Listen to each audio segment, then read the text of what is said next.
Una serie que comenzó bastante bien, aclamada por muchos, siendo una de las más queridas después de Gravity Falls. Todo apuntaba a que Star contra las fuerzas del mal sería una buena serie, pero ¿cómo es que con el paso de los episodios terminó siendo tan olvidada hasta el paso de tener mucho odio? Pues te plantearé qué sucedió con esta serie.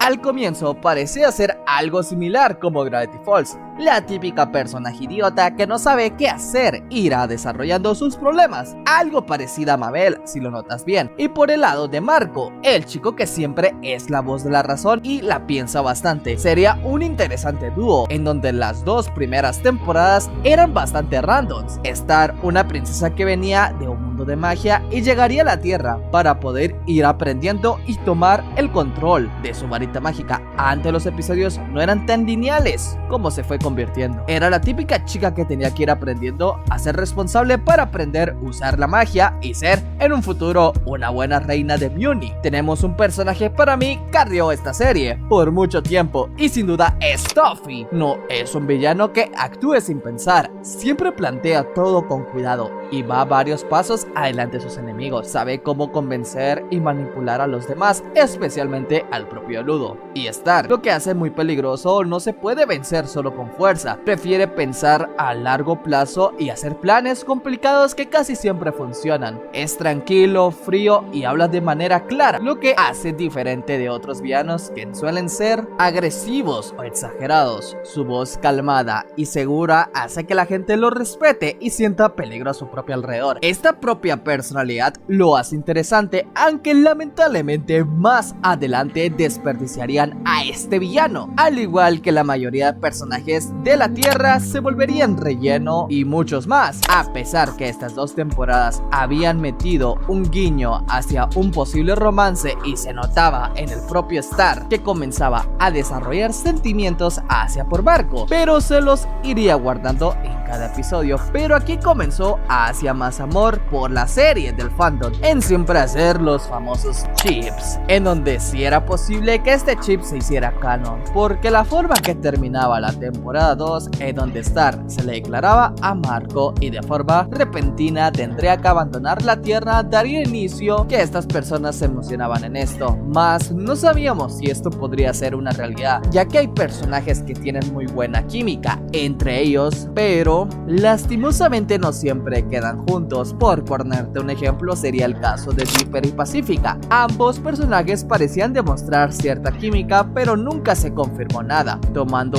esto en cuenta, siempre el famoso chip, el Starco, estaba como una especulación, sea posible que sucedería o simplemente no, pero sin duda esta serie tenía un gran potencial para ser una de las más queridas de Disney, incluso ser de las mejores, si bien no a nivel de un Gravity Falls, pero sí podría hacerse quedado en una de las buenas series. Pero lo que hacía Star vs las fuerzas del mal ofrecía cosas bastante interesantes, una idea en ver cómo Star, una princesa, se adaptaba a la vida en un mundo sin magia, en donde para ella todo era novedoso, pero para Marco simplemente normal. Hasta Tom, un personaje que podría haberse quedado como un personaje de relleno, pero luego comenzó a agarrar más valor en cada episodio, ya que Tom no solo parecía ser el típico exnovio super tóxico del pasado de Star, sino que también tuvo cierto desarrollo, también mencionando la trama de la propia Moon sobre qué sucedió con los monstruos, ya que era algo muy novedoso que Toffee saliera en su pasado, pero estamos hablando que antes todo de esto era un misterio en la propia serie, así que comenzaría todo en la temporada 3 en donde todo tendría un buen inicio, pero aquí la serie comenzaría a decaer bastante. La batalla de Muni fue un momento importante en Star vs las fuerzas del mal. Este enfrentamiento debía ser el final de la amenaza que representaba Toffee. Sin embargo, parece que no se aprovechó muy bien, ya que Toffee tenía todo para ser el villano principal de la propia serie. Era un personaje muy interesante, con objetivos claros y una historia que lo hacían mucho más que un villano común. Él no solo ponía en peligro a los protagonistas físicamente, sino que también cuestionaba sus creencias, lo que hacía un enemigo inolvidable. Lamentablemente su derrota fue muy rápida, drástica, dejando un vacío en la historia. Toffee había sido mostrado como una gran amenaza, alguien que no solo era peligroso para Star y su familia, sino que también desafiaba las reglas del mundo mágico y su trato injusto hacia los monstruos, pero al eliminarlo tan pronto no quedó un villano que pudiera igualarlo. Ningún otro personaje después tuvo su misma fuerza e impacto, lo que hizo que los episodios siguientes fueran menos emocionantes. Después de la batalla de Mjolnir, la serie cambió bastante. Se enfocó más en las relaciones de los personajes y en la destrucción de la magia. Aunque estas ideas también eran buenas, se sintió como un cambio de dirección que dejó atrás el tono épico que Toph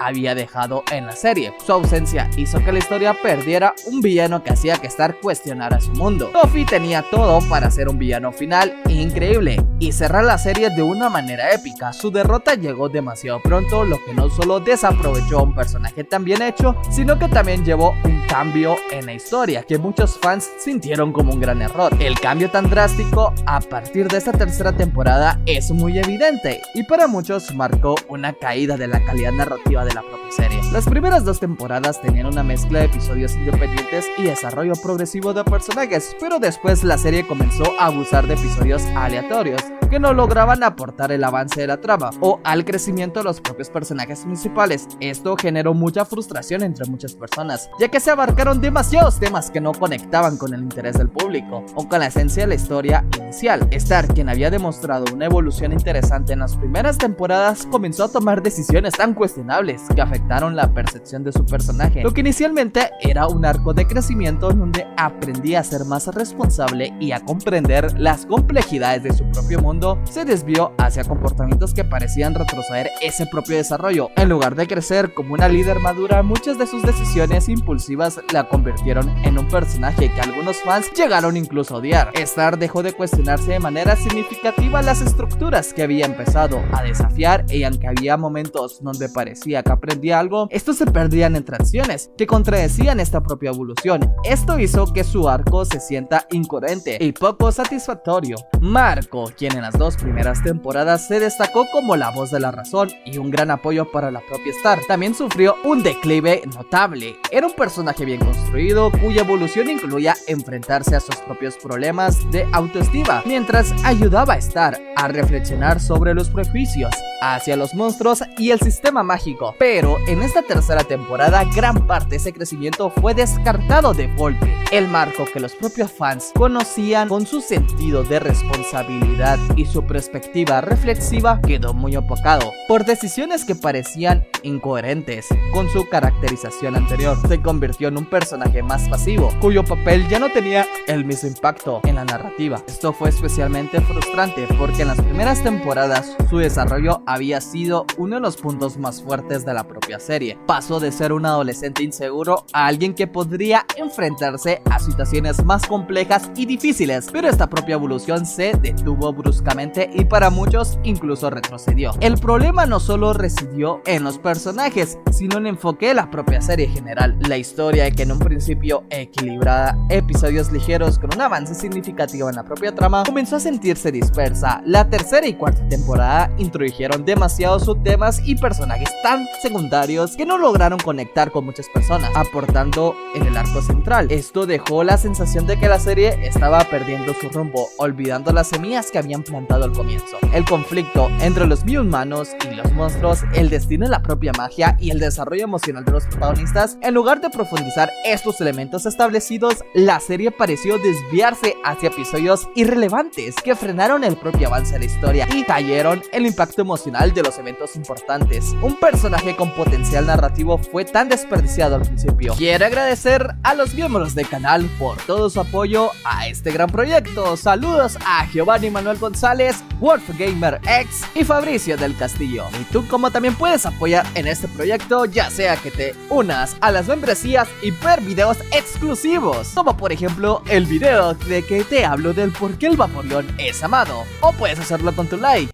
Ludo era un villano más cómico que amenazante, movido por su envidia hacia la propia Stark y su deseo de obtener la varita mágica. Aunque en un principio cumplía su función como antagonista menor, su evolución posterior quedó relajada a un papel papel de relleno, lo que desaprovechó la oportunidad de convertirlo en un villano más complejo y muy memorable. La influencia del propio Taffy en Ludo lo transformó temporalmente en una figura más seria. Bajo el control de Toffee, Ludo pasó de ser un villano incompetente, alguien que al menos tenía el poder para causar daño, pero incluso en ese rol, Ludo no logró tener un impacto tan significativo. Se sentía más como una marioneta que un personaje con agencia propia. Esto eliminó cualquier posibilidad de que Ludo creciera como un villano por méritos propios, lo que hizo que su arco se sintiera incompleto. A pesar de su evolución aparente, Ludo nunca logró establecerse como una amenaza creíble por sí mismo. Después de la derrota de Toffee, su historia quedó prácticamente en el olvido, en lugar de aprovechar su experiencia con la varita y el impacto de Toffee para convertirlo en un villano más cruel, incluso hasta despiadado. La serie optó por relegarlo a un papel bastante menor y sin mayor relevancia. Todos los capítulos de él son relleno, hermano. Esta decisión privió a los espectadores de un arco de redención o de caída definitiva que hubiera sido bastante interesante de ver. Ludo tenía el potencial para regresar como un villano reformado, pero más peligroso y estratégico, con una mentalidad endurecida por las traiciones y su tiempo bajo la influencia de Toffee. Podría haber sido un antagonista que aprendiera de sus errores y usara su conocimiento sobre la magia y las debilidades de Star para hacer un verdadero desafío. Incluso se podría haber explorado un arco donde Ludo buscara venganza contra aquellos que lo subestimaron, mostrando una faceta más oscura y decidida. Un Ludo despiadado, motivado por la mezcla de resentimiento y ambición, habría sido algo interesante. Esto no habría añadido tensión, sino que también habría conectado mejor con los eventos iniciales de la serie, creando un círculo narrativo más satisfactorio. Es que a ver, es Star versus las fuerzas del mal, no Star versus las fuerzas del amor. En lugar de aprovechar a Ludo, la serie lo replegó a un papel tan cómico y finalmente irrelevante. Esto fue una oportunidad tan perdida para darle más peso emocional a la historia, ya que él tenía una conexión directa con la propia Star y Marco y la propia varita mágica, lo que le hacía un personaje con el potencial de ser más que un simple antagonista inicial. La historia del reino de Mjolnir y el trasfondo de personajes como podría ser Eclipsa son ejemplos claros de potencial tan desaprovechado en esta serie. El lore que rodeaban al reino y sus antiguas monarcas, junto con los conflictos entre los humanos y los monstruos, prometían una historia bastante profunda, pero estos elementos quedaron relajados o tratados de manera superficial, lo que dejó a muchas personas con más preguntas que respuestas y una sensación de que la serie no cumplió con las expectativas que ella misma había generado. Eclipsa fue presentada como una figura polémica e integrante, considerada una reina muy peligrosa y una traidora a la tradición de los Mjolnir. Su introducción prometía ser un arco narrativo bastante profundo, explorando sus decisiones, su relación con los monstruos y su lucha contra los prejuicios del reino, pero su historia no llegó a nada. Aunque se revelaron detalles sobre su relación con Glowborn y su destierro, nunca profundizaron realmente el por qué era temida o cómo llegó a desafiar el sistema establecido. La serie pudo haber explorado más su vida como reina, las decisiones que la llevaron a ser exiliada, cómo esas decisiones afectaron a Mjolnir. A lo largo de los años, esto no solo habría sido más interesante para el personaje de Eclipsa, sino que también habría enriquecido bastante la historia en opresión hacia los propios monstruos. El lore del reino de Mjolnir, con un linaje renal,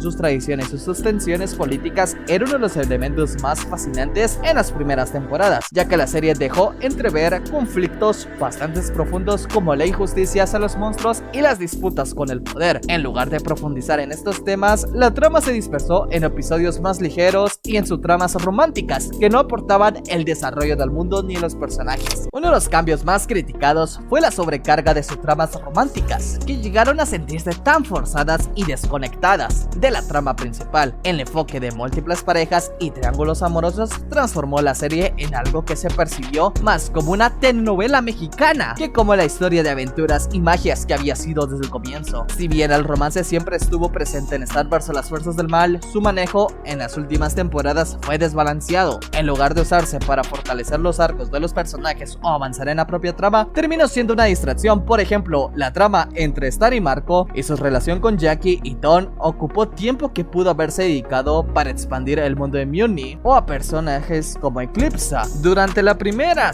y segunda temporada se estableció una mezcla perfecta de comedia, aventura y desarrollo de personajes, con una narrativa que lentamente revelaba conflictos mayores. Las temporadas posteriores cambiaron drásticamente al enfoque, abandonando el desarrollo del lore y los conflictos mágicos en favor en un drama más centrado en las propias relaciones personales. Esto alineó que a muchas personas y fans esperaban una conclusión más épica y coherente con los temas iniciales. Ya la historia de Mune y personajes como Eclipsa tenían el potencial de ser pilares narrativos que profundizaran el universo de la propia serie y dieran un cierre satisfactorio a los conflictos planteados, pero el enfoque disperso y las decisiones creativas que priorizaron el romance sobre el desarrollo del lore dejaron muchos cabos sueltos y personajes sin explorar. Si la serie hubiera equilibrado mejor estos elementos, podría haber alcanzado un nivel más alto del impacto emocional y narrativo. Al momento de hacer el Starco tan forzado, arruinó por completo no solo el fin de la serie, sino también lo que había construido, porque por alguna razón dejaron los dos mundos mezclados. Hubiera sido interesante que la destrucción de la magia se hubiera implementando diferente como resultado final, y